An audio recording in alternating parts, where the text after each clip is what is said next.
Okay, welcome to the meeting of the Finance Commission. This is a hybrid meeting at Norwood Town Hall, room 24. And today is Thursday, April 20th, 2023. I'd like to thank everybody for being here today. We have a number of items on the agenda.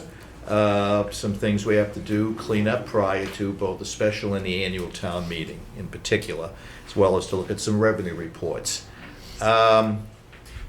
Going to take a couple of things out of order for different reasons, but Meg, why don't you just quickly go through the third quarter revenue report? Sure.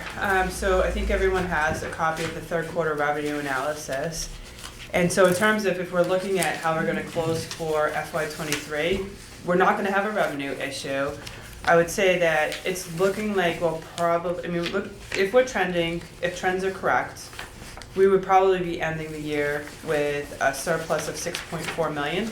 However, there are caveats here, and actually I'll backtrack before I get to the caveats. Okay. Just to touch on the areas where I think it's important to know where we're trending higher. I think we had thought that maybe meals and rooms excise tax wouldn't bounce back as much as it has, but it really has. We're looking to collect about close to $1 million in meals tax for this year, and about 1.4 million for room tax. So that's giving us a surplus of about $600,000. Our ambulance receipts are probably going to be, if trends hold, about $1 million over projected. Licenses and permits are up 2.6 million, which is largely building permits, and we all have to keep in mind that that's one-time revenue, that's not something that we consider to be sustainable. Yeah, I mean, that's Moderna and FM Global and the hospital, and you're not going to see three projects like that in 1 year again for a while. So which line were you saying that on? That's licenses and permits, the 2.6 million over. Oh, I got it. Surplus. If you look at the surplus shortfall. Yeah. And then the investment income is about 1.6 million over, and that again is also one-time revenue. That's the bond proceeds from the Coakley, so they're invested, and this is where you get into the conversation about arbitrage, is that you can't make more money than the interest that we're paying back, but we are making interest on those proceeds. So, Okay. I mean, you do see that when you have a building project, then it does go away. Yeah. So caveats. If we're going to be about 6.4 million over projected, I think the things that we need to consider is that within these revenues, you have 300,000 of FEMA one-time revenue.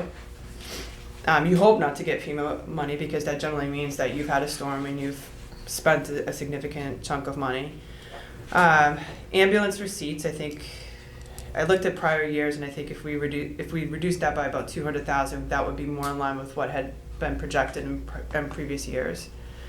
I think we've got about 1.5 million in one-time building permits, and then 1.5 in investment income. So if you took out those one-time revenues, because again, we're trying to focus on a sustainability conversation for future years, I think we're looking at about 2.8, 2.9 of surplus. Okay. That would be the realistic number. Okay. Which is great. For sustainability issues, I think that's certainly critical.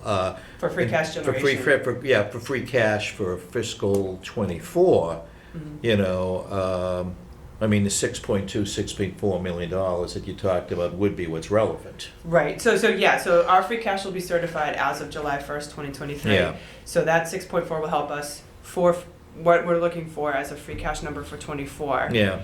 But if you subtract out these revenues, if you were looking at the free cash for 25, it might not be there. Absolutely, absolutely. And we know we're going to get a little bit less free cash from chargebacks and other things, because of some of the things we got to do to balance the budget, particularly the fire budget this year. Okay, so in general, it's good news, at least, particularly for 24, and going forward, it's certainly positive. Whether it's enough to make up some of the differences we have is another story, but it's certainly positive. Well, I mean, provided that our expenses, our expenses will close out. We're not going to have overall deficits in our expense lines. I mean, we can look at the last few years for our closeouts for expenses, and it's probably not going to be there, because free cash, again, is your undesignated fund balance plus whatever your revenue surplus is. plus your expenditure closeouts, and then there's also a factoring in of receivables and deferred and all that stuff, but, Okay, yeah. all right, so good.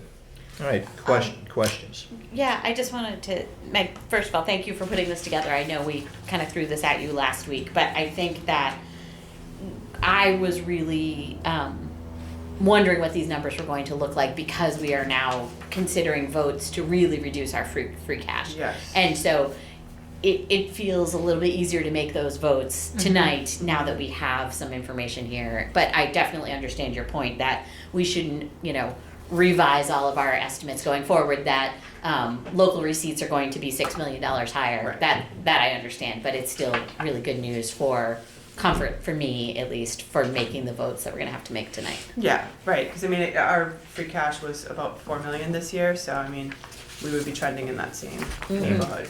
Okay. I mean, having said that, it's great to have free cash. The question is, we have to make sure, particularly when we come to the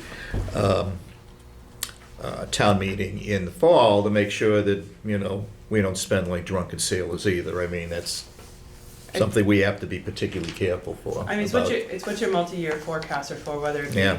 revenue forecast or whether it be capital, because whatever you don't spend in free cash will become part of your undesignated base, so that carries Yeah. forward. So, you may say, well, we don't necessarily need it for this year, but we may need it for future years, so you may want to build up that a little bit. Yeah. 'Cause that's why you look at the forecast. Yeah, plus you could use the free cash to put more money into reserves if we feel that's critical also. We've certainly done that in the past. So, further think questions? Sarah?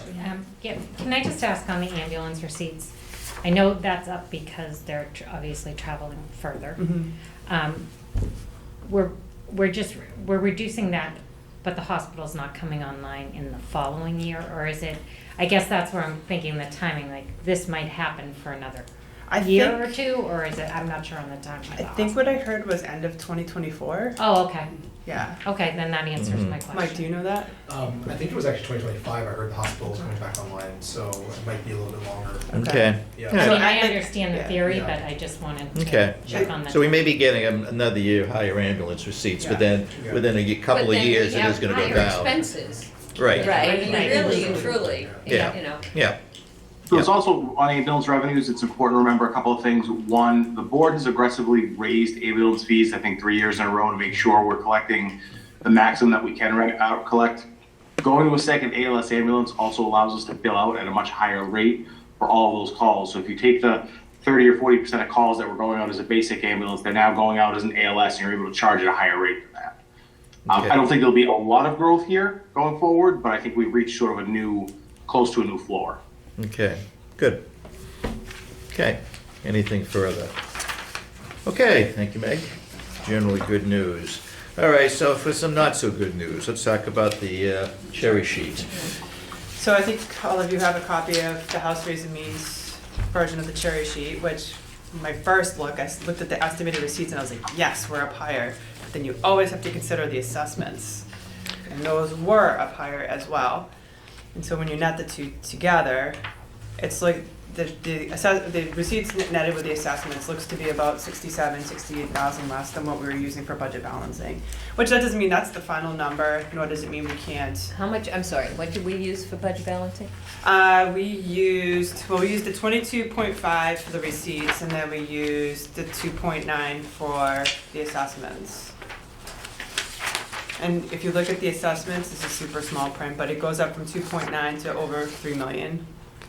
Yeah, the major reason for that is charter school spending. Any reason why that would go up? It's always As the much- charter schools though, like those are the assessments that always go up. No, not, we knew it was gonna go up, but why would it go up between the governors and the House Ways and Means? I mean, you would think they'd be using the same base number, but, That's a solid question, because I would have thought it would be based on enrollment. yeah.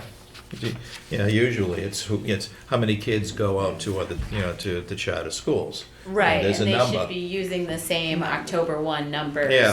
for both, yeah. Yeah. Yeah, Now- it seemed odd to me that that one went up All right. as much as it did. Okay, so it's about 67 less than we expected, but it's something It's And manageable. we can manage it and we don't have to really take any steps at this point. Yeah, and I think that the other really big important message to take away from this is we didn't know if the governor was, just because it's a new governor, is this gonna be like a significantly higher number than House Ways and Means comes in and goes, no, we're not giving you that kind of revenue. So this is telling us that it's, what we were using for budget balancing wasn't in the neighborhood, like we're safe with that, it's not gonna be catastrophic.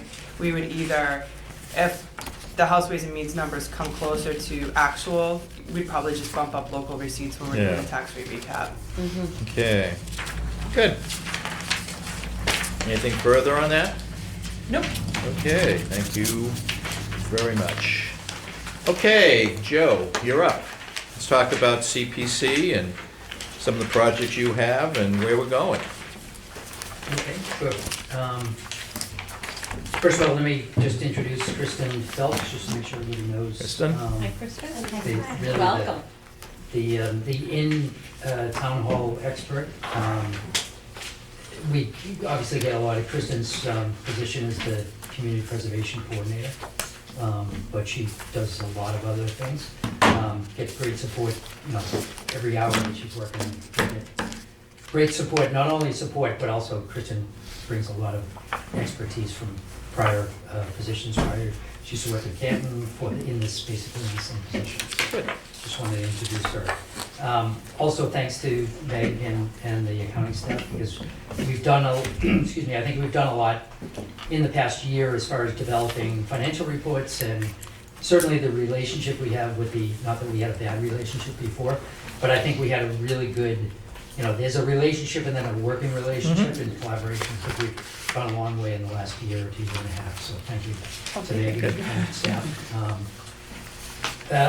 Kind of in summary, we did send out the reports. The committee met last night and we voted on and ratified all the information that you saw this week. There were no changes to it.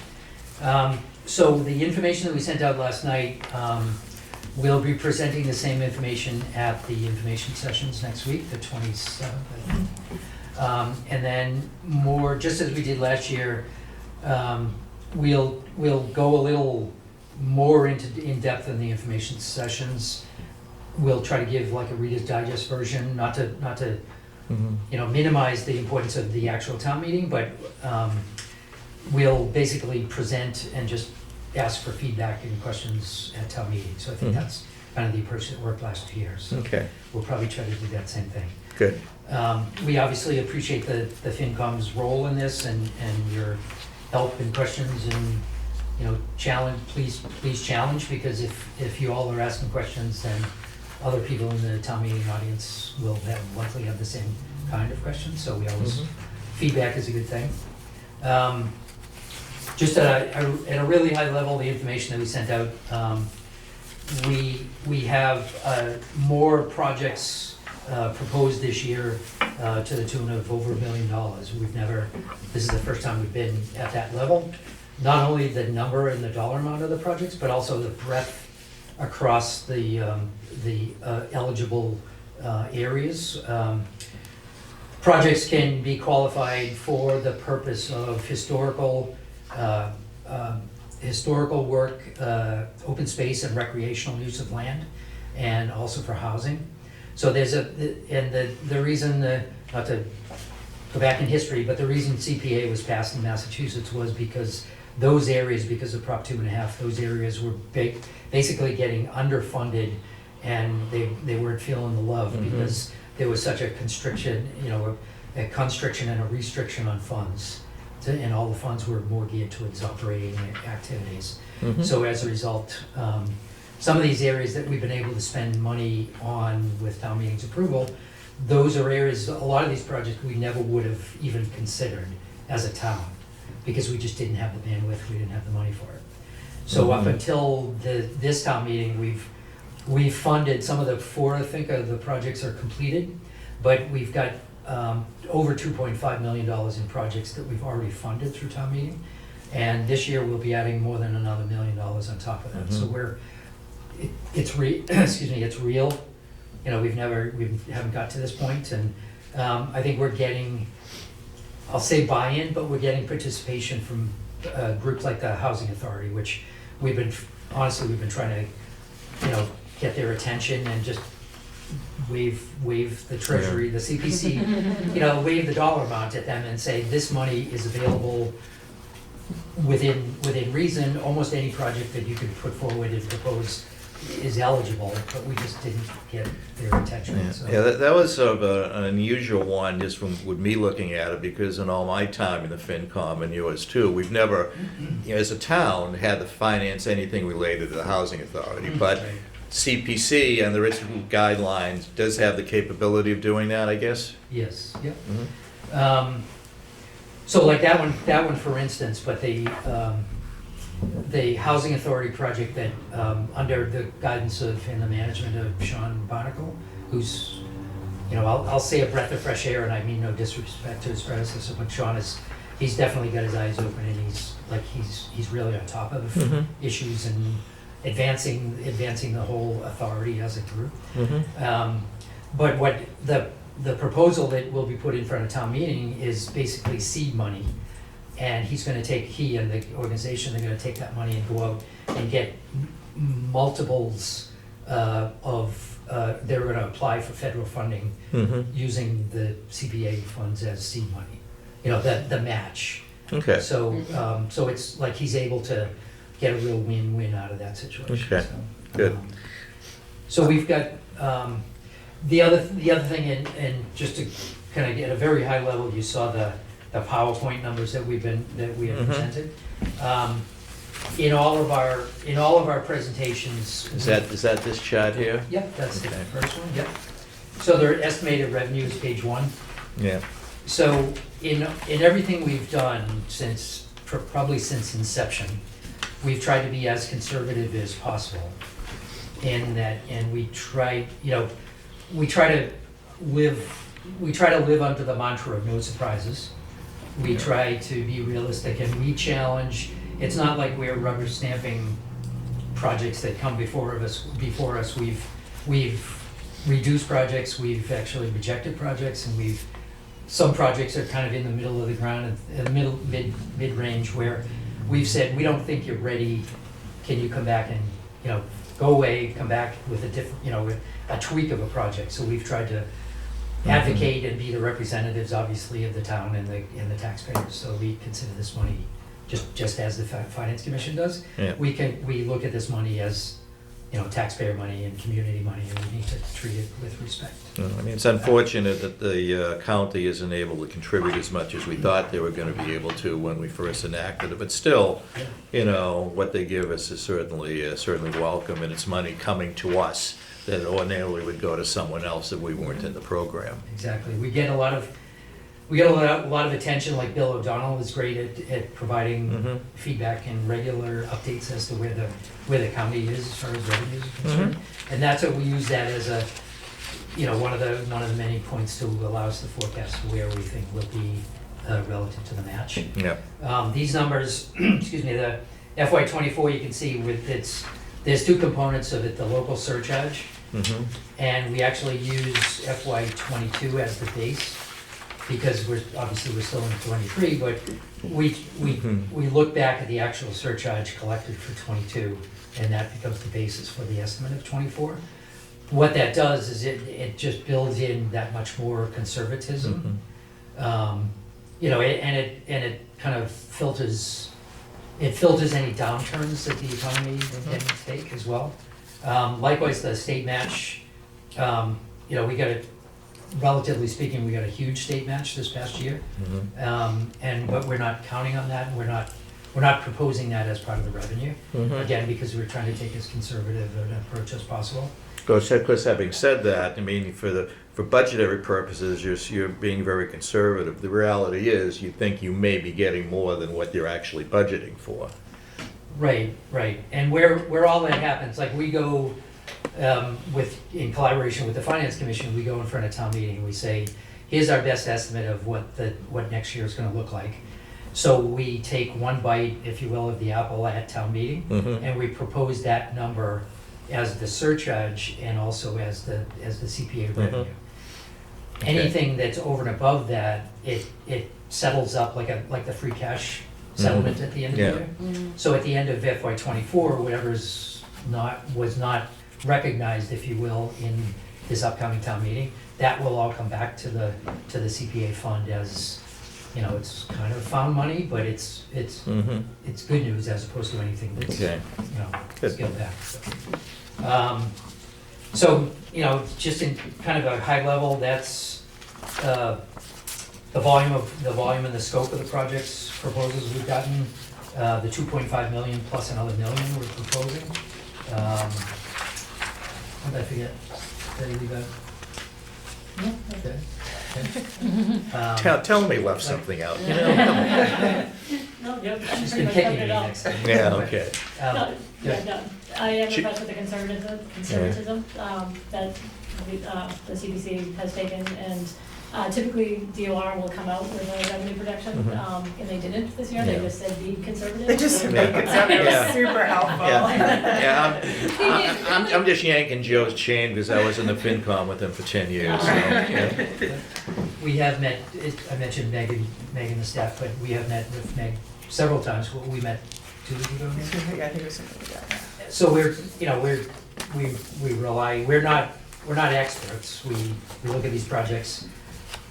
In the big picture of things, we obviously want to make sure that how we're treating the funds, it falls in line and it's you know, it's acceptable by all parties. We haven't spent, we were just talking about this today, we haven't spent enough time, I don't think, with Alex in the treasury, in the treasurer's office. So I think next year, like, we've done a great job with, thank you, Meg, we've done a great job of raising the financial side of things, but I think from a projection standpoint, kind of next on our agenda, you mentioned the multi-year forecast?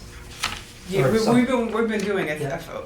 we're going to be considering a 5-year forecast Okay. over the summer. So that's kind of the next thing for us is, you know, we want to get into that mode of doing Yeah. some multi-year forecasting. Yes. We haven't been approached for a project that's going to require debt financing, but that's certainly a possibility, especially now, like the Housing Authority or other groups, who, you know, it might be land purchase, or it might be something else that the Housing Authority is interested in. Yeah. But we will get to the point that we'll have to have that discussion. Yeah. All of this is covered by the CPA Act, Yeah, yeah. so it's all, I mean, there's a lot of trails projects that I know that are out there that, you know, little pieces, you know, become big pieces and it all adds up into, you know, large sums of money. So that's where I think you may have to look for in the future. somewhat familiar with those. Yeah, a little bit in the future to, We are- whether you need debt service as an example Yeah. for those. And then once you step into debt services, when you really need the forecast to see like Yes. what you can absorb.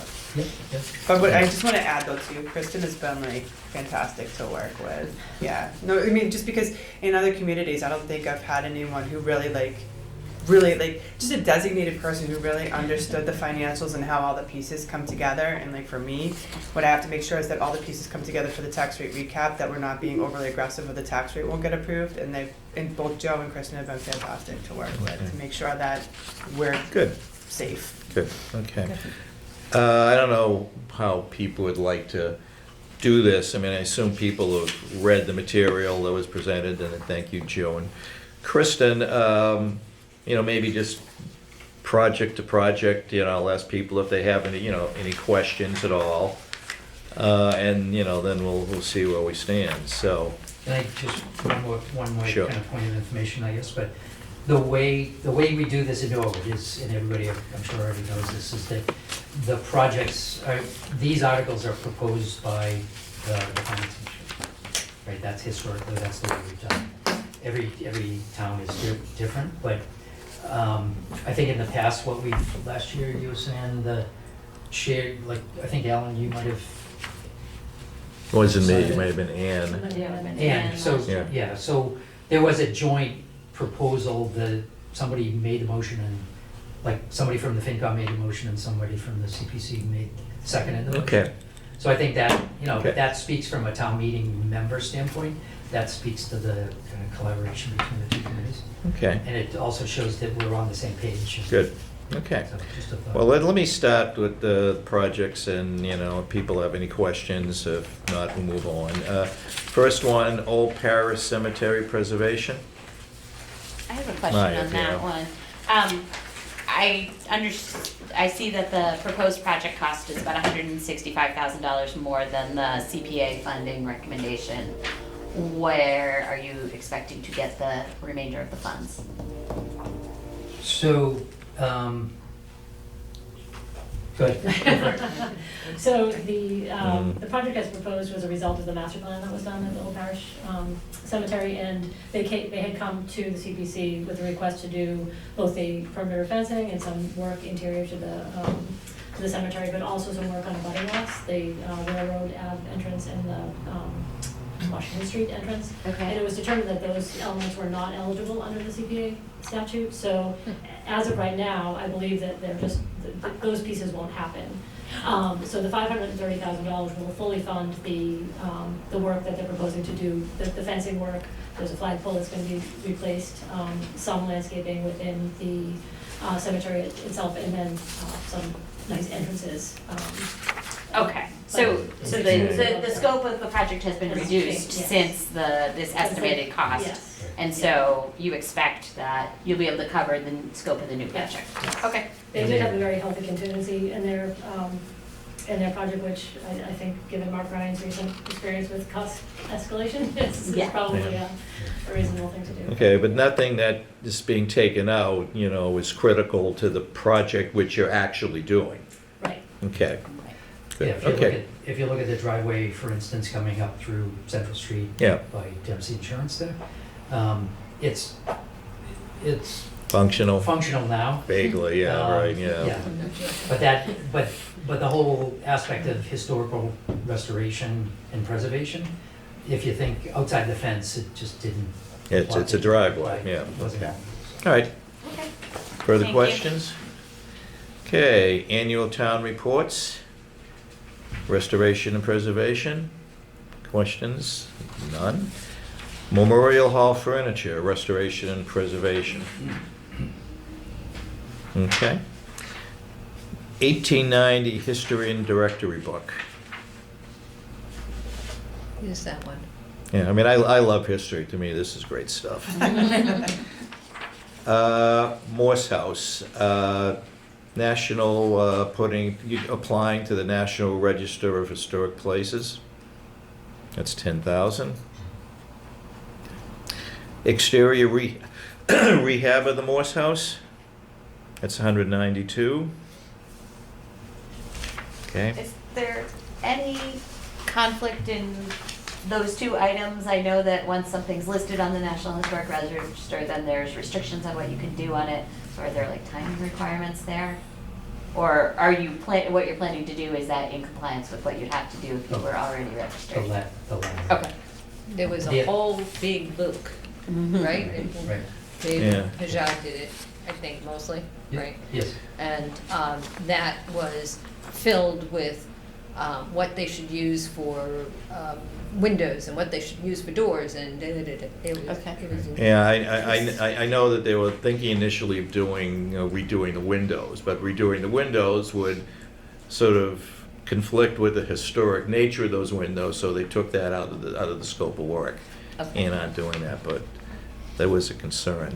The other thing about the historical registering it as a historical site is that they can then use that to go and get further Grants, grant money. Yeah. So, Yeah, again, just like Sean Barnacle's, yeah, seed Okay. money essentially, so. Mhm. okay. So doesn't it also, though, there is some, when you register, there are some guidelines that you have to follow Mhm. to do things. So, in some ways it may inhibit some of the things that you might want to do.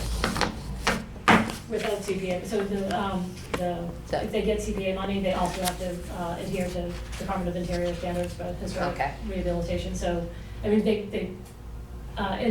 if it's listed on the register, yes, there is gonna be some level of oversight, but with CPA money would be that same.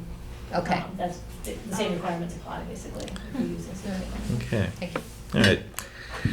Further on that, McDonough Complex, I already talked about that. Anything further? Feasibility study of Winslow Park. I'm just curious what that would involve. I Yep. Tony? I can speak to that. The project out of the manager's office and the veterans office, Winslow Park, or sometimes called the Chapel Street Park, has not had any work done to it in a significant period of time. We're looking at something for veterans. That park is actually dedicated to disabled American veterans. So we do refer to it by three different names. Winslow Park, I think, is probably the legal name. Sometimes Chapel Street Park and the DAV Park. So we're looking to upgrade the quality of the park and add maybe a garden or a water feature, but we're starting with the feasibility study. We're slowly moving in all of our capital projects to first feasibility, then design, then build. And what we're hoping is a master plan similar to what we have for Old Parish coming out, that, here's what you should be doing, and here's the different phases, and here's some options. All right, is it likely or possible that whatever recommendation comes out of that could be funded by CPC? I would think so. Okay. All right. Okay. Anything further? No. Then transfer of 10,000 to the Conservation Commission for conservation purposes. I have a question on that one. Is that in addition to the one that we do in the budget? Yes. Yes, Yeah. okay. Okay. So that one we've already had from a CPC standpoint, we'll need to dot the i's and cross the t's as far as the management of that money. Mhm. Some other towns, I don't know how many other towns, but this is a common practice. Not, I'm saying that, but that's not the answer of just vote because it's common practice. But a lot of towns do it differently, and they treat the money separately. So like some towns keep it in a separate fund and they have to manage it. Mhm. Yeah. There can't be any intermingling of the funds. So we need to figure out the Okay. mechanics. So we of have it. to have two separate $10,000 deposits into the conservation funds, and they have to be kept separate? They don't have to be kept separate. They can go into the same fund, but the usage of the $10,000, that's what we'll have to work out is going forward is to what extent has the $10,000 been used that came from CPC. Okay. So that may be, well, I'll have to think about that one, because that's gonna get into some tricky accounting. Yeah. And we can talk about it further, Meg, but in Canton, we had done this, and the money was actually kept in the CPA. I think that that's a Account? cleaner way to do it, Yeah. because once you move it into that trust Trust fund, fund. for me to determine which part is which, I mean, not that we're spending anything from it, because we haven't been, but like, if we were to start, to know if it's this pot or that pot. Yeah. Yeah, Yeah. okay. Right. Yeah, so that to that point, any request in the future that qualifies the purpose of the spending qualifies according to CPA guidelines, Mhm. we'll actually have to designate, we'd have to write the article in such a way that it specifically identifies the source. Okay. When you do a motion at town meeting, will that have to reflect any of the particulars that you just discussed? I think what we're gonna, well, I mean, Kristen, you and I could talk about it, but I mean, we have a separate fund for open space and recreation, so I think we'll treat it as like an article, a project. Right. Yeah, Okay. so then when you go to town meeting, you just cite that project Yeah. as the funding source. Okay. And the motion does, as it's drafted, reflects that it has to comply with both the Conservation Commission's, Okay. their statute as well as 44B, so. Okay. All right. As long as Meg is happy with it, that's okay. Good, okay. All right, we've gone through the list. Anything further on any of the projects on the list while we have Joe and Kristen? Okay. We can take action in two ways. We could either vote each project individually, or we could take a position as a whole on all requests. So just a pleasure of the committee. I'd be comfortable doing them as a whole. I would as well. Okay, would somebody like to make a motion for the total CPA request for the amount of $1,159,040? So moved? Seconded. Motion made and seconded. Further discussion? Hearing none, all in favor? Opposed, unanimous. Thank you. Thank you. you. And, I'm sorry, there are 3 articles, right? Yes. So you're gonna vote on the other 2? Or? Yeah, it was a little confused by that to, because there's one that's the Okay. budget, there's one that's, Administrative still- reserve is and then to administrative move it to the admin, and then the project, so those would be the three articles. Oh, okay, reserve. Yeah, the articles 8, 9, and 10. yeah, In the annual? okay, I know, Yes. I You did do know that what you last mean, year. okay, yeah. So you just voted on Article 10. Article 10. So what we have to do, So for Article 8 and 9, I think what you have to do is you have to refer back to what Kristen did in her slides, because I don't think it's fleshed out in the warrant yet. all right, what, So it's, This is- so it's essentially like this, it's this. What 8 and 9 would be, 8 would be this. 8 would be, no, sorry, wrong slide. Hold please. 8 would be this, where you have 47, 145 going to admin costs, 94, 290 going to the 3 reserves, and then 6, 12, 8, 8 would go into the undesignated. That's what 8 will look like essentially, and that's, in the funding source would be CPA receipts, or the surcharge. okay, I can't see the page. all right, I know what Yes, you that have. page. Yeah. It's the second, Okay. so of Kristen's Okay. PowerPoint slides, it's this one. Okay, All right, and that's for That what? rings a bell. Set percentage. That's what 8 will essentially, Article 8 will Yeah, essentially it's all look set like. by- 5 is, yeah, admin. I've been 5. You have a great. Okay, But it's what we've done in the past, correct? The It's what? the percentages are what we've done in the past. 10% is 10, 10, 10. 10, yeah, Right, and that's what we 5% for administrative, I think has been the typical number we've That's used. correct. Excellent. Yep. Okay. People feel comfortable voting on this now, or would we rather wait until right before town meeting to think about it, or what? no, comfortable No, with Okay. it. Yeah. Good, okay. So this is related to Article 8, an appropriation of the numbers as presented on this sheet. I mean, we could go through each of them individually. You know, I mean, it would be a motion for admin and operating expenses, 47,145. Community housing, 94,290. Open space and recreational use of land, 94,290. Preservation of historic resources, 94,290. Undesignated, 612,888. So moved. Seconded. Motion made, seconded. Further discussion? Hearing none. All in favor? Aye. Opposed? Unanimous. Thank you. And Article 9. 9 would be, This, it's just a bookkeeping thing. is it just the admin? Yeah. Okay. So really, that's just to appropriate the administration costs separately. So what we just did is put them into the Fund balances. balance. Now we're taking some of it back out again. It's just the way they told us. Don't mess with it. All right, so, somebody like to make a motion for $47,145 for administrative and operating expenses for the Community Preservation So moved. Fund. I'll second. Made and seconded, discussion, hearing none, all in favor, Aye. opposed, unanimous. Thank you very much. Okay, thank you all. Thank you. Thanks. Okay, forget about that. I'm confused that our yellow sheets aren't yellow.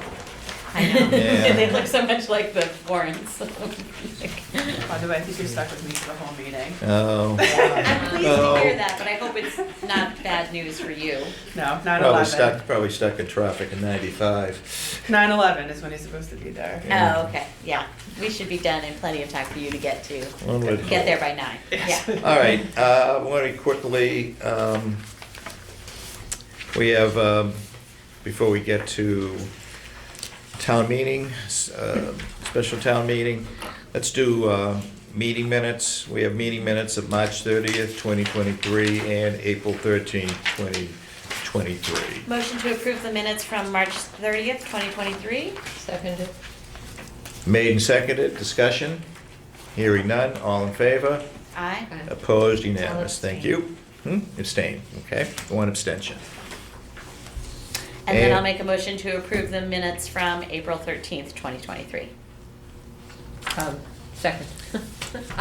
Made and seconded, discussion? Hearing none, all in favor? Aye. Opposed, unanimous. So is 3 yea, 1 abstention for March 30th, 4 yea for April 13th. Good, okay. All right, town meeting articles. We discussed them briefly last week.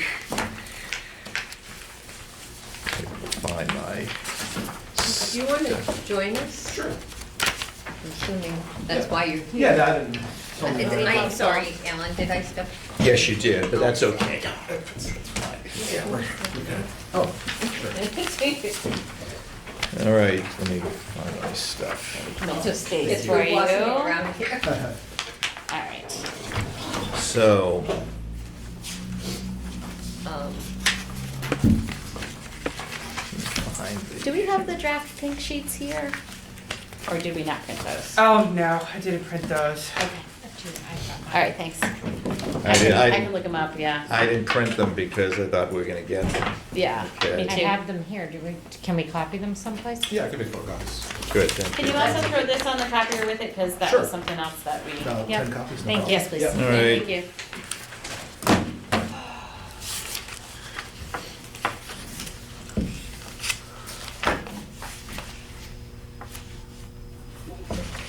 When we were at town meeting, and the folks that just came in are up, I think that we need to make sure that they know that we don't have any sort of power on this thing about moving their money around and everything, that we're voting to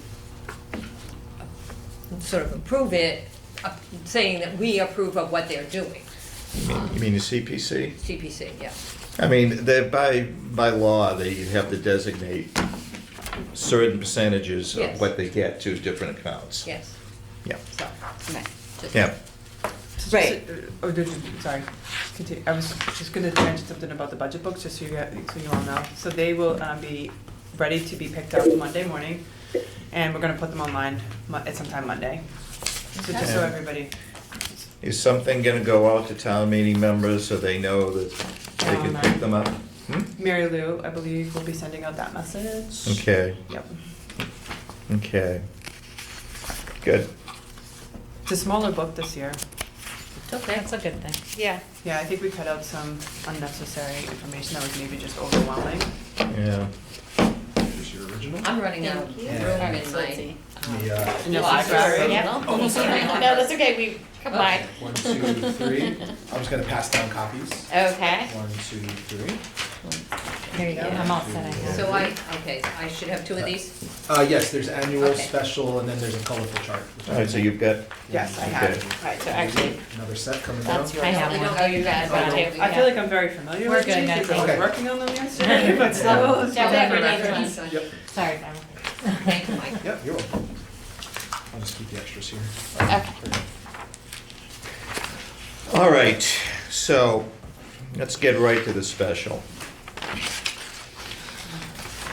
First 4 articles we have no part in because they're not financial related. First one is, that we deal with would be Article 5, internal transfers. I know we had some discussion about this last week, excuse me. Any further discussion on the items or the funding sources? So those internal transfers, did that include the capital closeouts? Yes. Okay, I do have a bunch of questions about the capital projects. Go. Okay, so, Tony, I believe you told us last week that 3 of those projects had been completed, and there was just money left over, so there was, or can you just review with us again which ones were complete and which ones were canceled? Yeah, could somebody put this up on the screen? We can go through them. Is it this sheet? Yeah. Yeah, it's that sheet, but also there's, it's in the yellow sheet, right, for the special, that's where that we kind of found that table. Yeah, they don't indicate which ones are which. Tony, I'll try to think of how to show this to you. I mean, I can read them off if that helps. Yeah, I guess we, Well, the 3 that are complete. out. Yeah, we can just. Tony, the 3 that are complete are the fire radio capital project closeout, the scuba Correct. project closeout, and the holding cell Correct. toilet. Correct. And the women's locker room, as you know, is postponed till this warrant. And the other ones that are canceled are the airport vegetation project, public safety Correct. carpeting, public safety flooring, cemetery HVAC, and civic for the lobby, which is also on this warrant. Okay, do you want me to take sort of each one of those and give some relevant information? Sure. Go ahead. Okay. The first one, Mike, was what?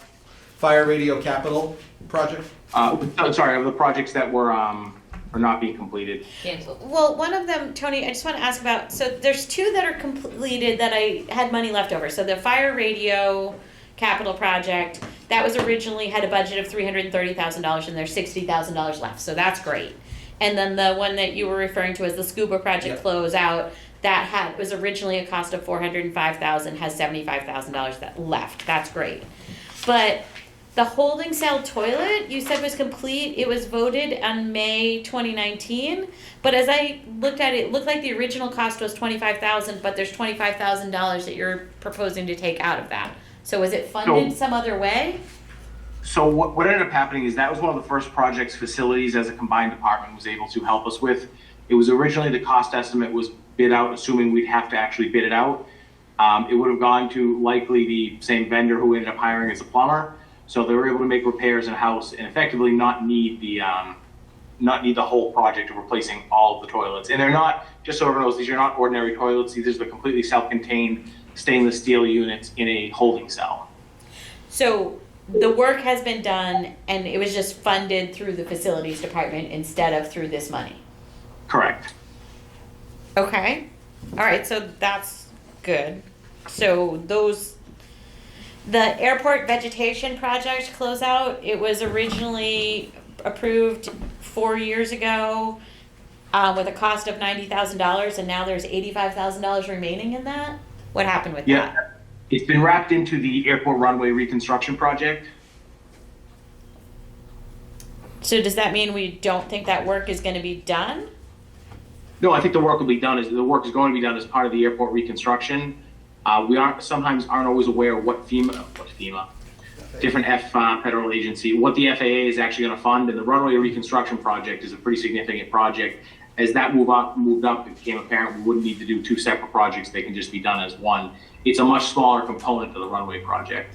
Had we not gotten funding for the runway project and not wanted to advance that, we would have needed to do the fence and held off on the runway until some other time. So it's Okay. funded through the runway project instead of through this project? Correct. So how did that happen? I mean, when you went to get the runway project, it was in that ask? Correct. So was it duplicate ask of the capital outlay committee, or was it? It was originally a standalone project that we didn't think we'd be doing the runway. By doing the runway, this gets included with the project. It's cheaper to do it as part of the runway project. I can definitely understand. Is part of the runway project, Tony, do we get federal reimbursement for this? 90%. Oh, yeah. And the runway's a much, much bigger project. Okay, so if we did it by ourselves, we'd get nothing. If we do it as part of the runway reconstruction, we get upwards of 90%? Correct. Okay. So that's great. I'm just curious, when the runway project came before capital outlay, I don't remember exactly when that was, but it was sometime in the last 4 years. Why didn't we talk about this money then? So I guess it depends on when we look at approaching the closeout of capital projects and whether we do it during the capital outlay process, whether we do it during budget balancing, looking into May. We tend to do it a few times throughout the year. We haven't really settled on a system for when we want to look at projects that need to be closed out. Why wouldn't we do it as part of the capital outlay process? Because that's the committee Yeah. that's making the decisions. They should understand what's available. We certainly can. We haven't historically set a time that we always do it every year. Sometimes we're looking to close out projects because we need money for capital outlay. Sometimes we don't. But shouldn't we outlay just seems look to- at close out projects whether we need the money or not? If we're not gonna use it, shouldn't we know that? Correct, but you have to understand projects get completed all throughout the year. So what I'm saying is there's not a set time that we always say, this is when we want to have an update and look at what we can close out. And then generally they're only closed out at town meetings. So you're limited to actually closing out projects 2 to 3 times a year. And then when you're looking at getting ready for town meeting, you have a point in time where you have to evaluate what's available. It's possible we could walk into town meeting on May 8th, and there's 5 other projects that could be closed out because we looked at it on May 7th. So I'm not really asking about the closeout part. What I'm asking about is when we talked about creating a bigger project, at that time, somebody decided to stop pursuing this project, even though town meeting voted on it on May of 2019. So I'm asking, when capital outlay was asked to consider the larger project, why was there no discussion at that point that the previous project had been canceled by town hall without discussing it with capital outlay? Honestly, I'm not sure. Okay.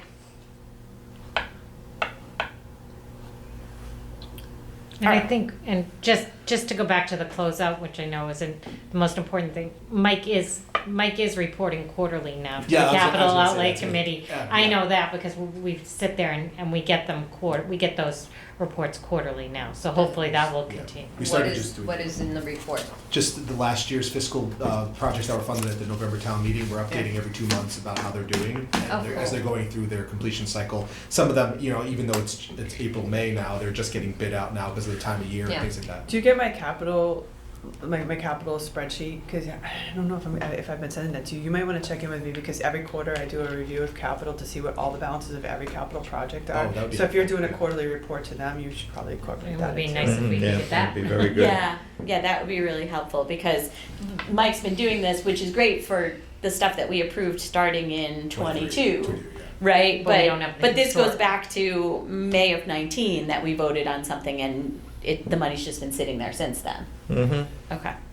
okay. This was free cash that was appropriated originally? All of these are free cash articles because Oh. you couldn't repurpose borrowing. No.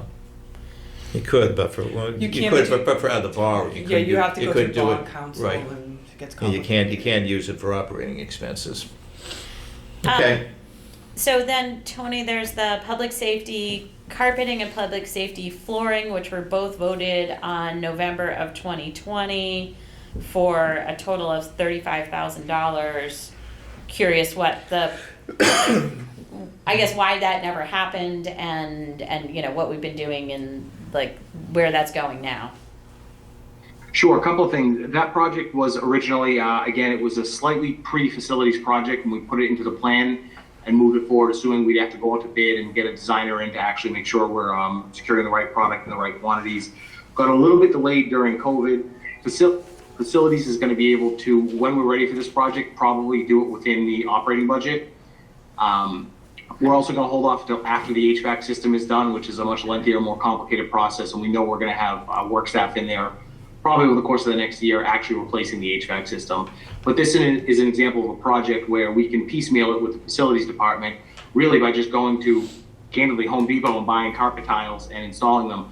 Prior to that, we would have had to go out to bid, you would have had a designer come in, and we would have had to pay a company probably half the cost. So this is, I guess I call it an example of facilities being able to save us money on specifically on some of these smaller and mid-sized projects in buildings, which is what we always envisioned. Wasn't the facilities department doing the ones in the schools replacing? No, that was No. asbestos. That No. couldn't Yeah, happen. that's just Okay. over there. And remember, Yeah. this was on the police side of the building. Facilities can take care of a good sized portion of a building. And sometimes they contract some work out. So one of the way we've done some of the kitchen project at the fire department is a really great example. We had to contract some of that out. There was some of it we couldn't do. We did a majority of the demo. We did a majority of the rough-ins. We did some of the construction work. We had to bring in a floor guy to do the floor, but we also had the facilities guys to facilitate and manage that. Previously, we'd be paying out the nose for projects like that. all right, so what you're saying is that we can take these projects off the books, facilities will do them, and you won't be coming back to us for free cash down the road for carpeting replacement and flooring replacement in the public safety building. Correct. Okay. The next one on the list is the cemetery HVAC electrical. That was voted on October of 21. And so why has that been canceled? Sure, a couple of reasons. We've been able to get a lot of work done at the cemetery over the years at a very low cost due to some of the staff that we have in-house.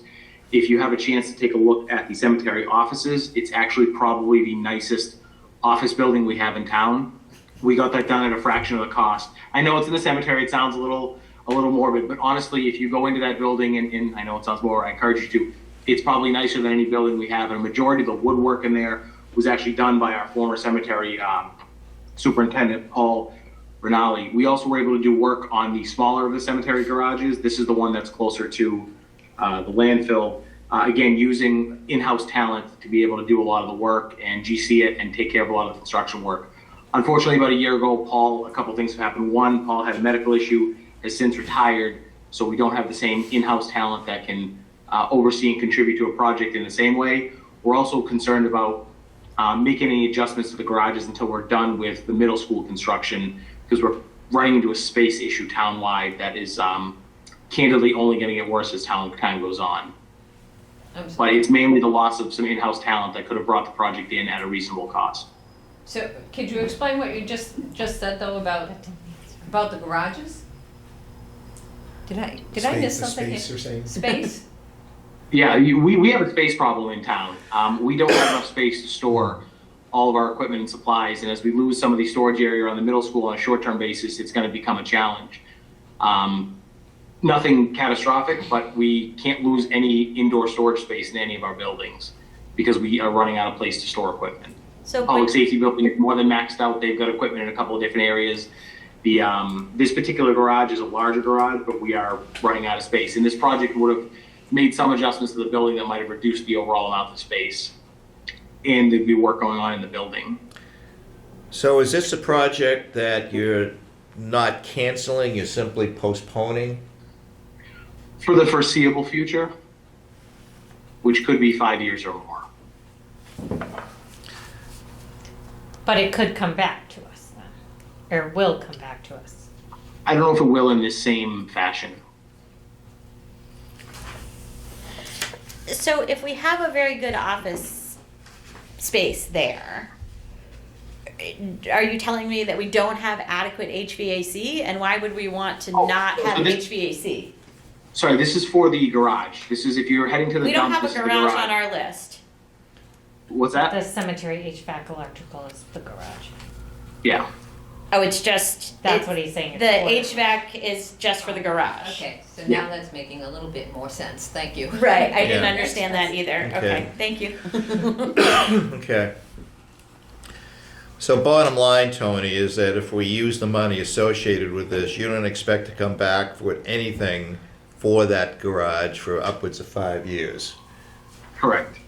or at least through the, at least through the construction of the middle school. Correct. Okay.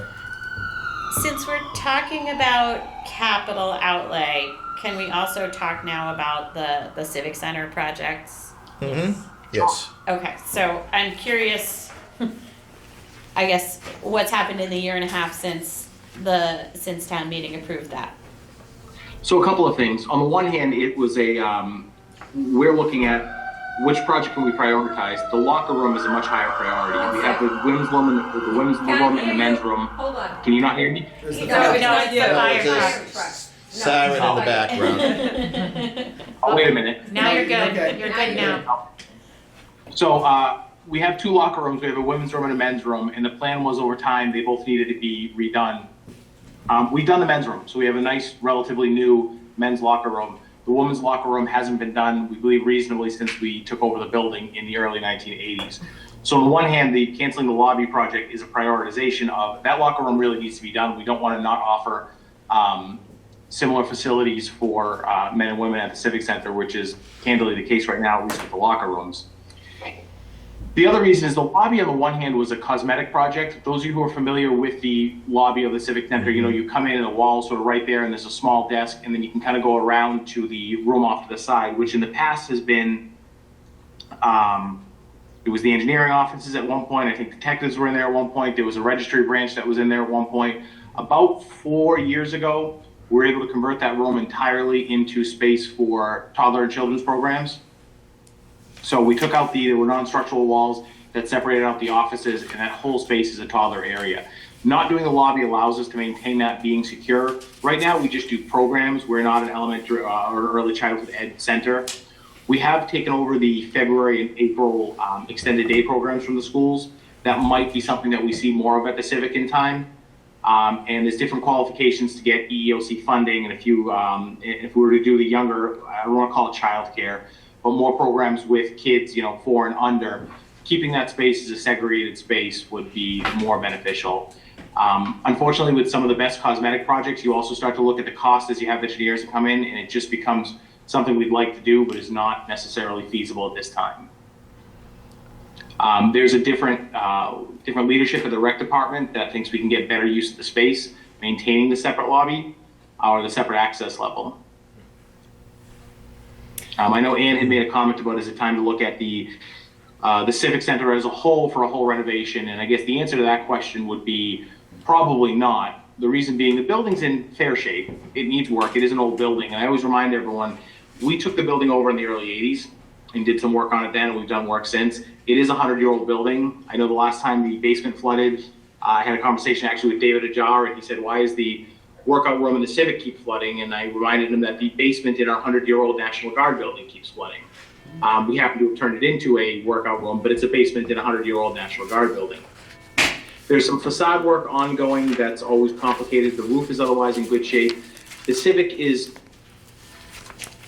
I don't know what you would do if you were to renovate the whole thing start to bottom. You'd probably end up spending more money than it would be worth. It's probably time we look at some point in the next 10 or 15 years at a whole new Civic, because even though we're going to continue to work on the building just as we own the building and just as we own any building, and the building will always have some value as a recreation center at some point. Again, it is a 40-year-old facility built 60 years prior to we even taking the facility over. The offices are in okay shape there. The meeting rooms are in okay shape. The gym has reasonably new lights. The floor's been done. So parts of the building are actually in pretty good shape.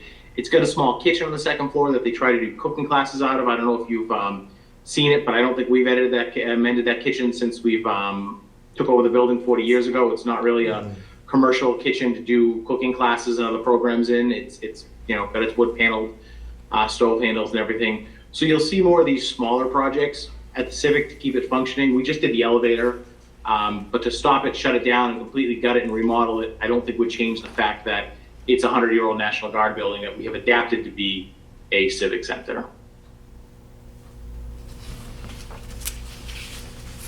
When will the things on the outside of the building be fixed? The facade. corners? Huh? The facade. Facade, yeah, the Facade. corners there. There's the architects have to bring back a couple options for us to look at, because it's turning into there's the short, medium, and longer term fix of what needs to get done, and then it weaves into the roof of the front part of the building, and it's just going to be a decision of what's the best solution and what's the most cost-effective solution. Not to do it as cheap as we can, but we also don't need to spend $4 million fixing the facade if it doesn't need to be spent. So we haven't given you any money for that, have we? No, there's money that was appropriated, I think 2 or 3 years ago for the Okay. facade. In the last couple of years, I don't know the exact Alright. date.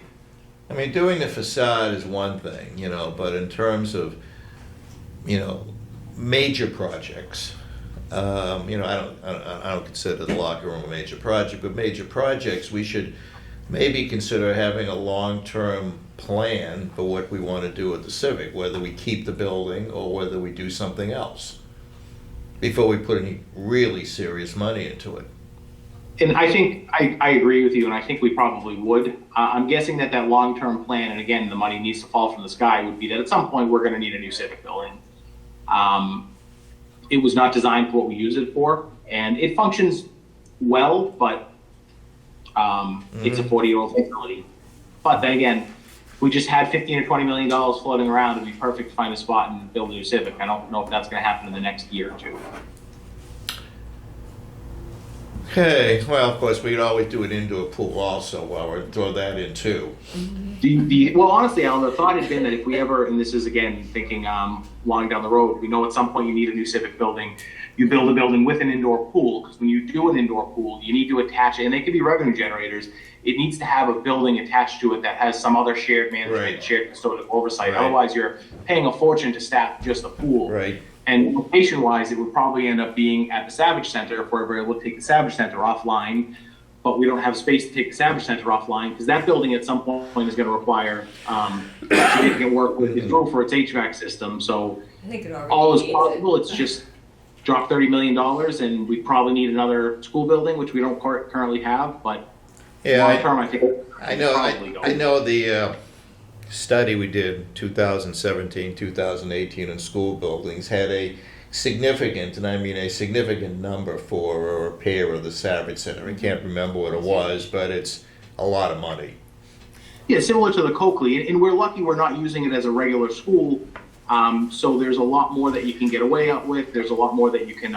We are Well, using we- it as It a is a regular regular school, school. you've got the preschool there. The preschool has 9 classrooms now, I believe. It's a significant, it's a school. Right, but not the whole building's not used as a school. Right. Is I guess what I meant. And you know, preschool's easier to generally easier to move if you have to, but we also don't have a swing school in town, and I know that sounds crazy, but at some point somebody's going to address the elementary school issue, and we don't have a spare building.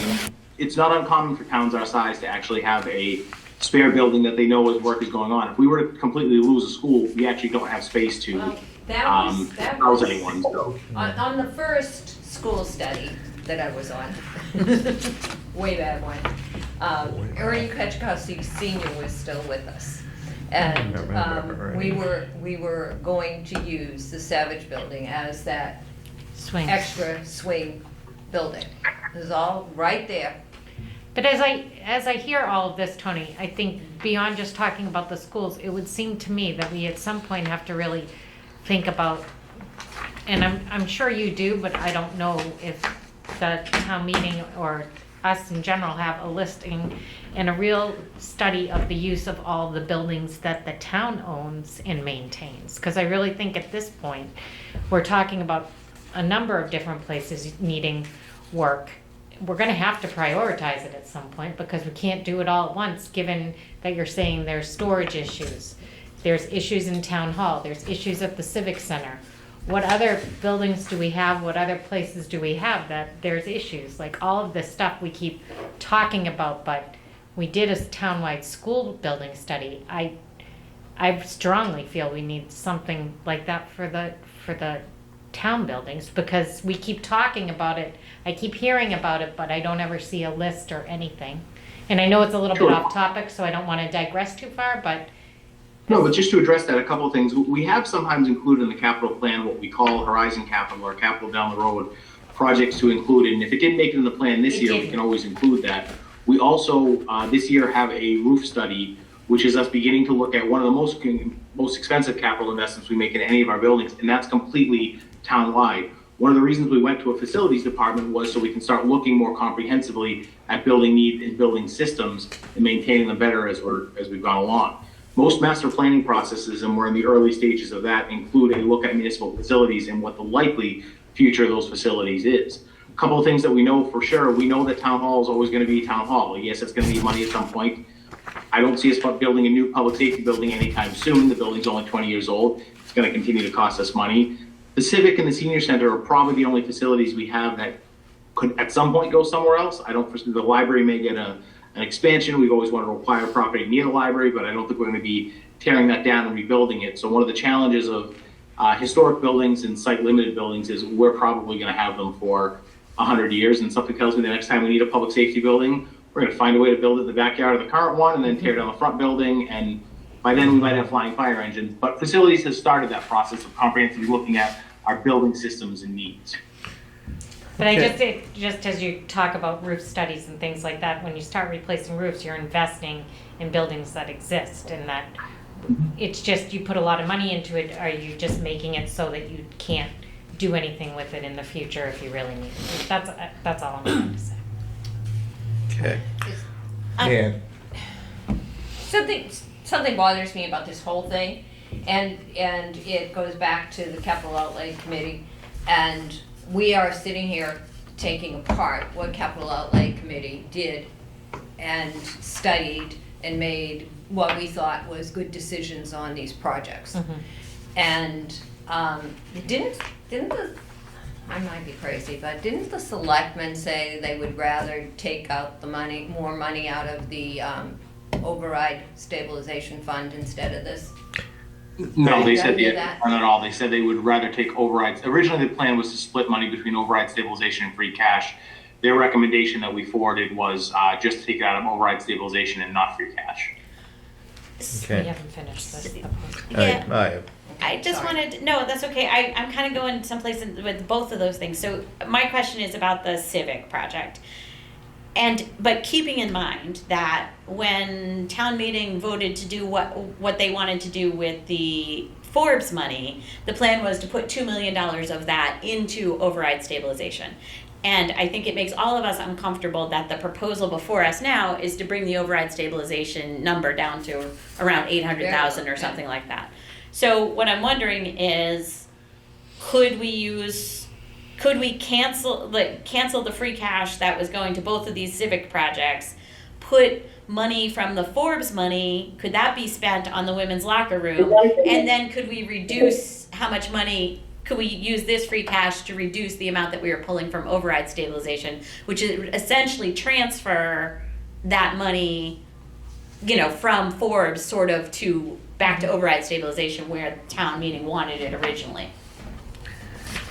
I don't think there'd be an issue with that. If DOR's rule is anything you would otherwise borrow for 5 years or more, the only thing, I guess if we sort of bring it to town meeting in a fashion where we're canceling the previous, it would have to be in the motion, we'd have to cancel the previous project, if you will, so it's been dissolved, and then we are allocating money from the sale from the RRA to a new project that I guess in theory we would borrow for a locker room. I mean, the idea sounds kind of like, geez, we're borrowing money for a locker room. But it's a capital investment in a building that we could borrow for 30 years for if we wanted to. So the short answer is yes. The long answer is it's going to be a complicated motion, but I don't see why not. I mean, Yeah, as- on the other hand, Tony, the issue I have with using Forbes money is once you start using it for little bits here and a little bit there, then 10 million in a couple of years is not going to be $10 million anymore. I mean, in theory, we can do whatever we want with it, but the reality is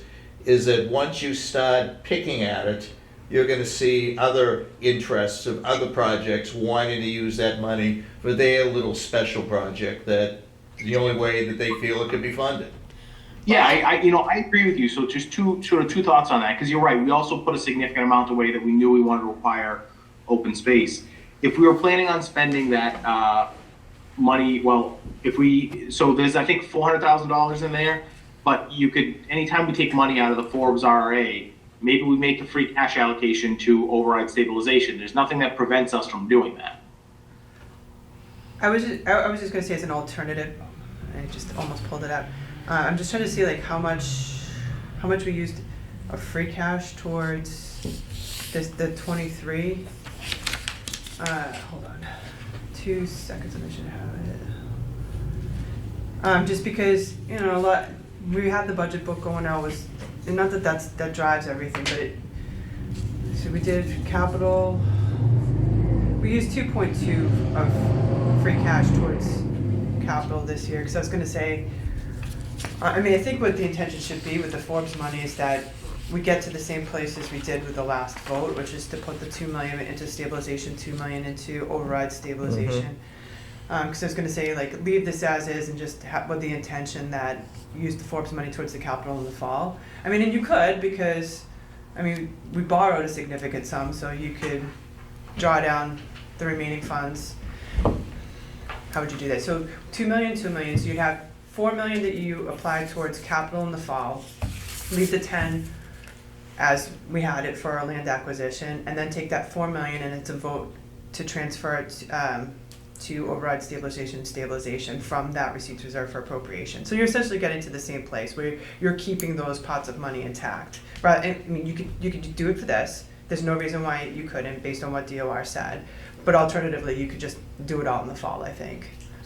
Okay. But if we do that in the fall, doesn't that, my concern is that we had wanted to add $2 million to override stabilization. Mm-hmm. And if we had done that, then we would have a balance of $2.8 million at the end of what we're planning to do now. Yeah. But instead, we have a balance of $852,477, which is a very small amount of money to carry forward. And so I'm just looking for any opportunities we have to accomplish what town meeting wanted to do with that money. I understand, Alan, your point about, like, let's not just fritter this money away. But I think we also need to be mindful of the fact that when we had this giant surplus, what town meeting wanted to do was put $2 million of it in override stabilization. So I would like to build that account as much as possible. Here's something else we can do, okay? How much do we, if we do what we're proposing to do, at the end of town meeting, how much more what will the free cash number be? All right, so we're saying, so, At the end of town meeting. At the end, at the end of town meeting, as things presently stand. The Yeah. annual? so we start free cash, so we start going into town meeting 2.1 million.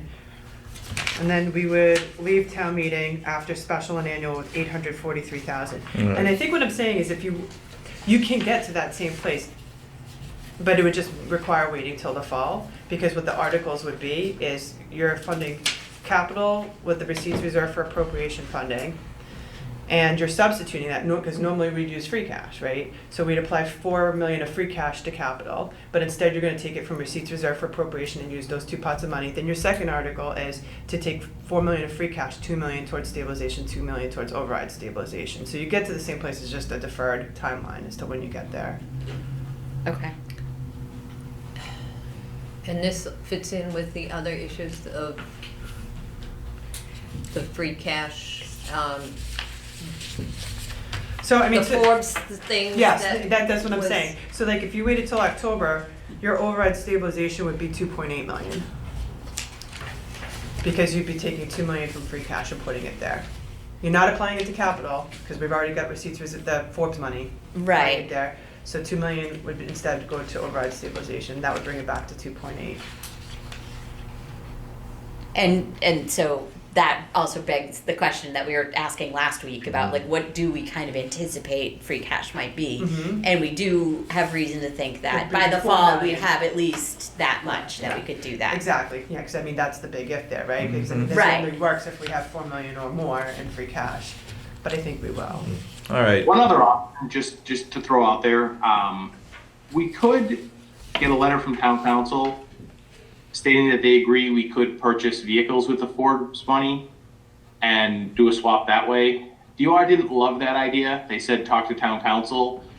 I think it's one of those things that, I mean, we would never, we have in the past, borrowing for a DPW vehicle or a police vehicle, it's never a good idea, but would we do it? Sure, we can do it. That's another way if we wanted to do it this year to dump more money into override stabilization. Or we go with the idea of in the fall, the first, we'll have to be careful because we can take, let's say we have $4 million worth of cash requests in the fall for capital, then everything works out perfectly. We don't know if that's the case. If we have a $10 million water project, we know that that's a borrowing project. Although I guess you could borrow less and pay, Right. I guess you could, Exactly. we could find a way to make it work one way or another in the fall if we wanted to wait till the fall to make those transfers and still sort of get to where we want to be, leave $6 million for property acquisition Yeah. and 2 and 2, or put it all for override stabilization. Yeah, I mean, just so you know, Tony, that as I explained, I have issues with using Forbes for small projects. What I'm looking at down the road is, what's coming up, what's going to be coming before us. It's projects like Town Hall, which certainly Forbes won't pay for all of Town Hall likely, but at least it could pay for a good piece of that, and still I allow agree, us Alan. I money think for other we're- things. What we're talking about is what's the mechanism to get money back into override stabilization. Yeah. Right. We want to find a way to do that. I agree with you. I would never borrow for a car.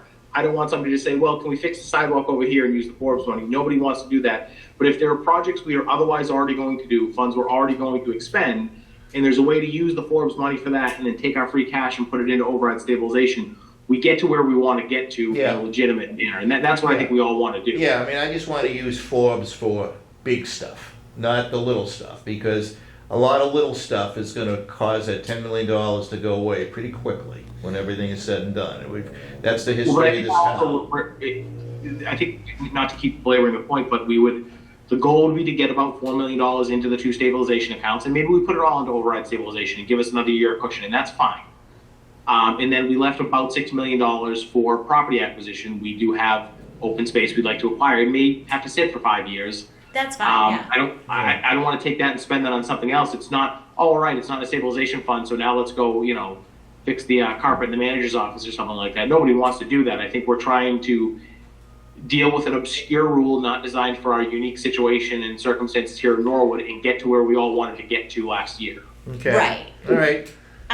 Okay. Tony, is the rec center ready to go? I guess part of my question is, would it make sense to just cancel both of the civic projects, reclaim that capital money now, and then allow that new proposal to go back through capital outlay because it's now a larger Changed. scope, it's a different project, and then discuss funding in the fall? But I don't think the scope of the locker room hasn't changed. It's just the project needs more funding. Okay, but that's a lot more funding, right? 50% more might change the way capital outlay discusses the project. I suppose that's an option. I know I can just, I've gotten pretty well acquainted with recreation over the past 6 months or so, and they are shovel ready. They did get bids back the first time around. I think the number that came in was around 285, 290. So that's why that extra money would actually be good to go for the locker room only.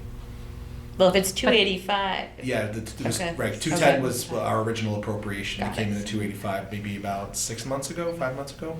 And so I know that bid probably is dead in the water, but with adding this 110 will satisfy the requirement. But- And Mr. Kinney, the rec director, is like, this is his number one priority, just for a fairness sake, because the men's locker rooms are in good shape. I understand the fairness sake, but the capital outlay committee approved 2 projects for those dollars, not one locker room project. And I understand that the recreation direction has changed, but it's still taking money. It's taking money that was attributed to a separate project and putting it over there, saying that it's the same project. It's not. It's become a lot It's more a expensive. Well, maybe- It's significantly more. I'm not saying we don't need it, but I think it's not fair to say that it's the same project, because it's asking for maybe not 50, at least 50% more, but a large 40% more. Well, And that's a lot. That's a decision town meeting, I think, could make. If we could present it to town meeting, if they feel as you do, then maybe they'll vote it down, but, they may vote it up. So I'd rather let town meeting make that call. Well, how No, I is mean, town but- meeting but- gonna make that call unless we make But the that's- call isn't here? that and We could- decide It isn't how it a we wanna discussion handle it?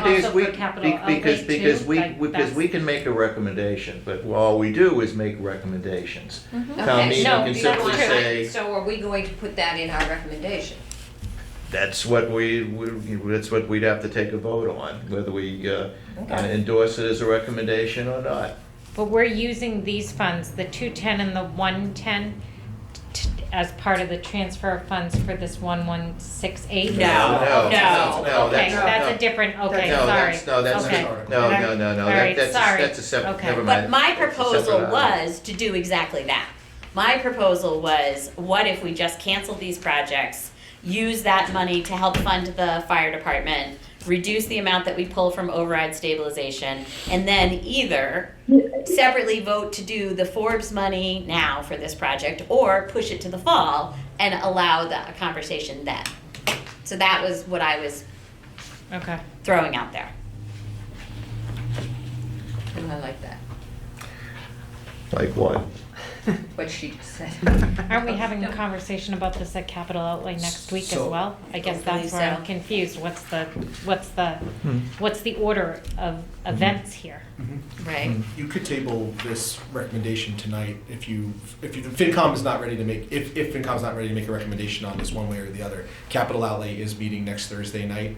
Are you talking simply about the locker room? Yeah, the Article 5. You know, Article 6, I'm sorry, I mean, Article 6. But when are you We- guys meeting again? to We, make a recommendation? well, we probably wouldn't be meeting again until the night of town meeting, Right. which, if we're meeting on one article, that's fine. We could just say in the pink sheet that, we're deferring a decision until town meeting. Well, wouldn't FinCom typically take the recommendation of capital outlay for an article like this? Wouldn't that be how it works? They can make a recommendation, doesn't mean we have to agree with it or disagree with it. I wasn't, right, but it does seem respectful of that committee to wait and see what they say You can before do, this committee goes. that's the will of the committee, then that will be the will of the committee, and we will vote appropriately for that. For, I think it's Article, which article? 5? Six is the rescinding. 6, yeah. 6, okay. All right, okay. Anything on any, okay, we done with Article 5 and Article 6?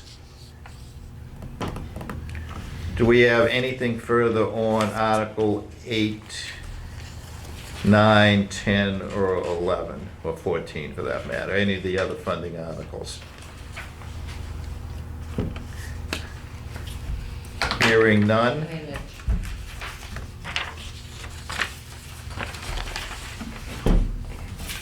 The one about the, okay.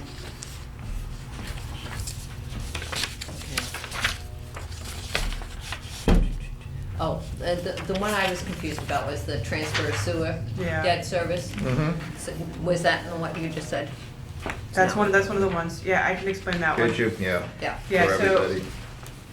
so the DPW building, it's, the debt service is shared between the general fund, water, sewer.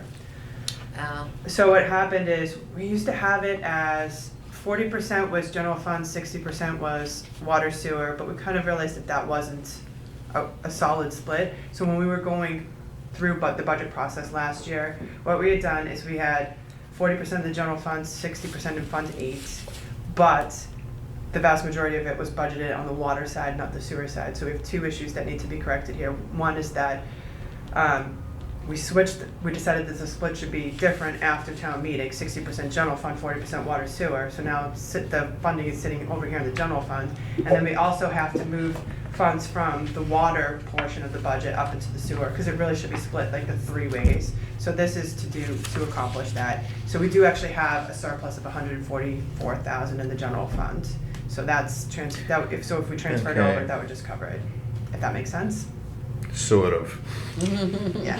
Okay. I mean, I remember I how, had- I had remember how we forgotten funded. the distribution of Yeah. the Right. I was, funding for the building, Yeah. and it just didn't sit right. yeah, you were on the committee, weren't you, Sarah, for the DPW? Yeah, okay, we had a, Many years ago. yes, an unusual way of funding that. Yeah. And avoiding an override at the time. Okay, again, anything further on any of these articles before we'd like to take a vote? Are we gonna take a vote on each article? Yes, we will. Okay. Yes, we will.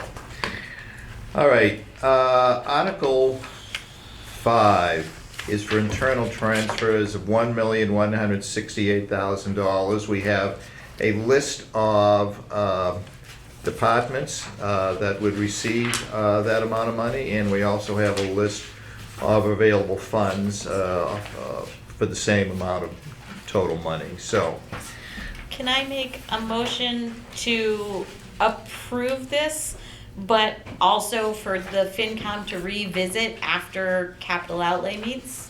Like, to again, vote on this again the evening of town meeting? Article 5. Yes. Yeah, because it would be shifting around the funding from the. Right, because if capital outlay proposes to cancel the civic projects, then that's an additional $320,000 that could be placed here, and we could reduce the amount that comes out of override stabilization. The short answer is we can do that.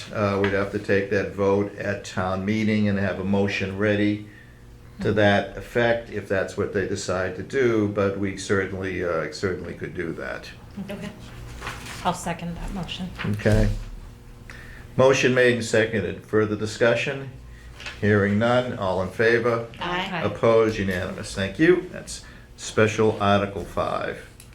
Special Article 6, rescind lobby renovation at Civic Center and reappropriate to women's locker room. Pleasure of the committee? I'm moved to wait to vote on that until the night of town meeting, our meeting prior to town meeting. So you'd like to defer a recommendation until town meeting, okay? Yes, post the Do we capital have outlay to- committee meeting. Do you have to name that you want it to go to the capital outlay committee and the decision there first? No, all you have to do is say you just want to defer Okay. until Okay, I'll second that. motion made and seconded, further discussion? Hearing none, all in favor? Aye. Opposed, unanimous, thank you. Okay, light department borrowing to provide redundant power supply, $7 million. Again, Tony, as I understand it, this is just a pass-through for the light department. All capital costs as well as all administrative and engineering costs will be paid for by the other party. Over That the is next correct. 10 over the next 10 years, is that correct? Or- yeah. Yep. Okay? That included the cost of borrowing. All costs, yes. Okay. Pleasure of the committee.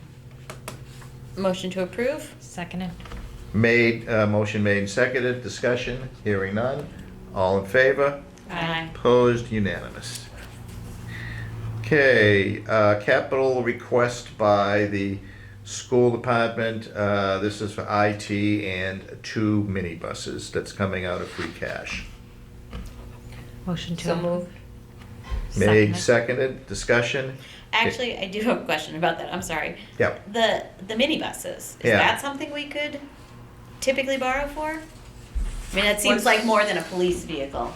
Or is that too Oh. small? Is it not a I don't- 5-year thing? I don't know what they're borrowing. I'd have to, DOR has a chart of what's acceptable, because I mean, I don't know, I would imagine, I mean, it's gotta be longer than a cruiser, but I don't know. Yeah, and it's not that much money. It's okay, I was just, Yeah. I mean, I suppose you could, but I think we've tried to pay for as much equipment as we can out of free cash, so we reduce the credit card down the road, which leaves Well, us room for big projects. I wasn't suggesting that we borrow. Yeah. I was suggesting that we use the Forbes money so that we could start to do this transfer of moving it, Yeah. maintaining free cash. I get you. Yeah, I think there probably gonna be a couple of projects, I'm sure,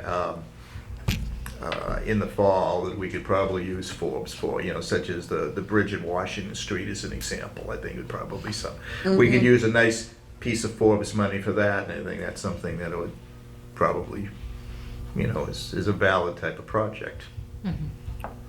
Okay. Okay, Was there a motion on this? yeah. Yeah. Okay, good. All right, any further discussion? Hearing none, all in favor? Aye. Opposed, unanimous, thank you. Contract services or elementary school studies, $60,000, free cash. Motion So to moved. approve? Open. Second. Made and seconded, discussion, hearing none, all in favor? Aye. Opposed, unanimous. Okay, transfer to sewer debt service, and at town meeting, we will have Meg explain this. Yes. Please.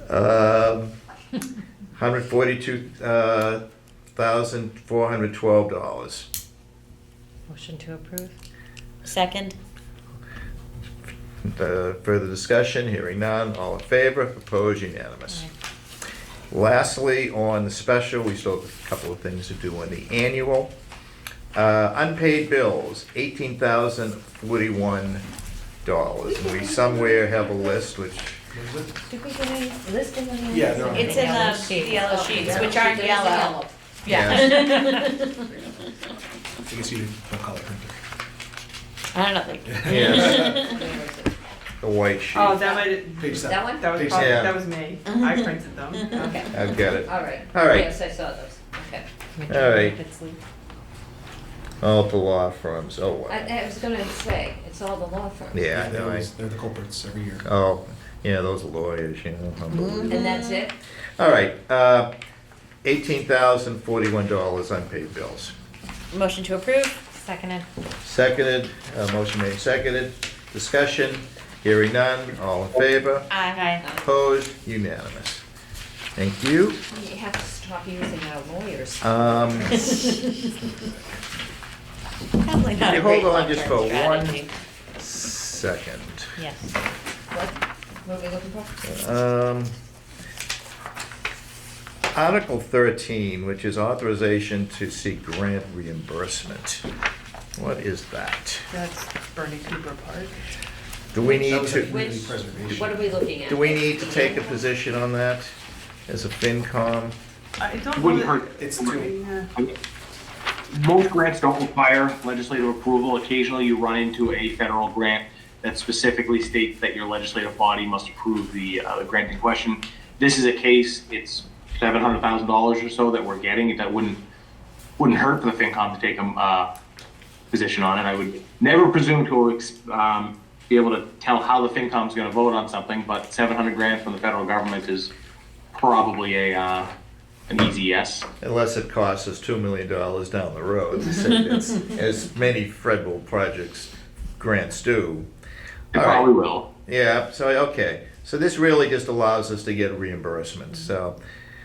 So I guess just as a matter of course, the FinCom would, not sure what the motion should be, but would authorize the town to seek grant reimbursement for this project. Would that be the motion? Support the project. That's to support the project?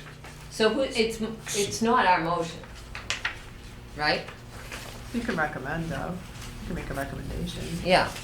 But is it the Board of Selectmen that's going to be making the motion at town meeting for this? Sure. I thought, is it Board of Selectmen or is it? I don't know. CPC? I don't know.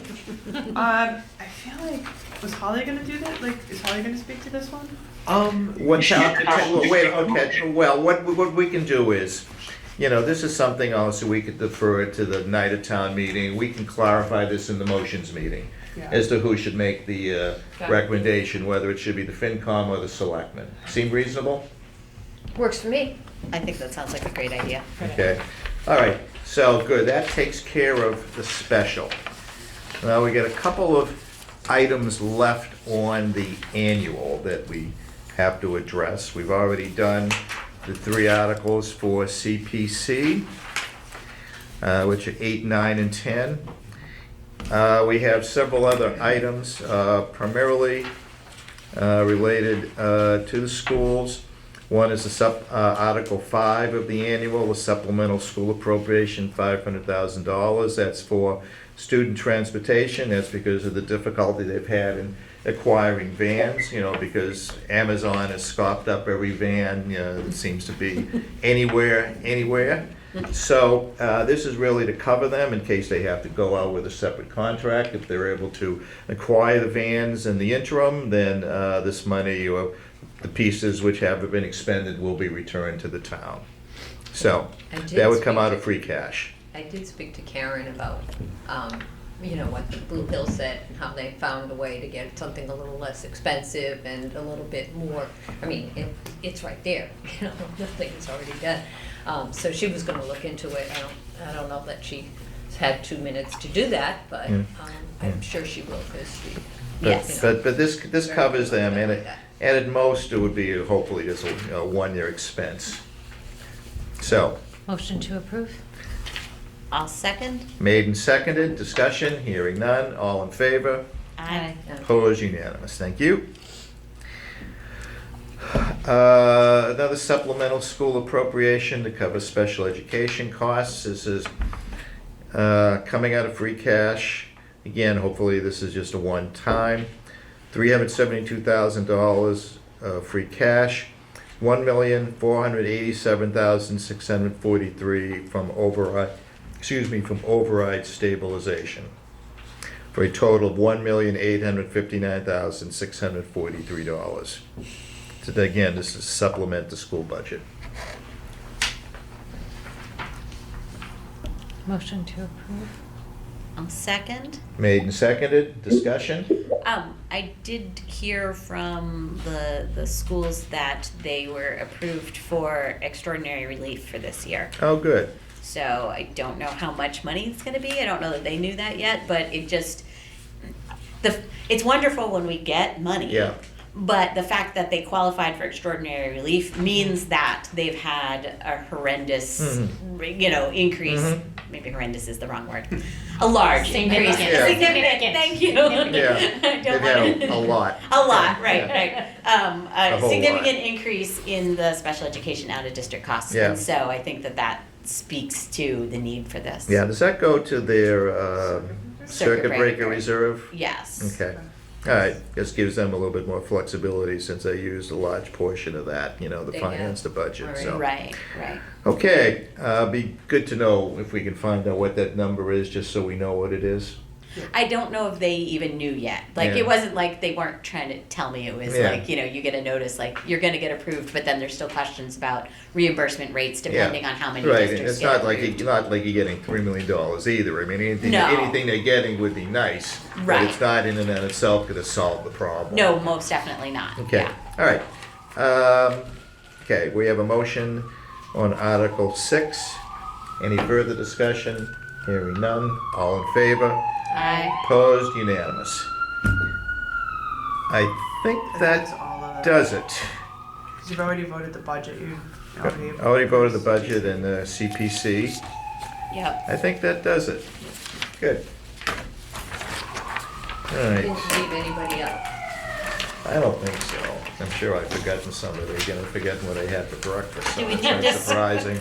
Do we need to schedule our next meeting?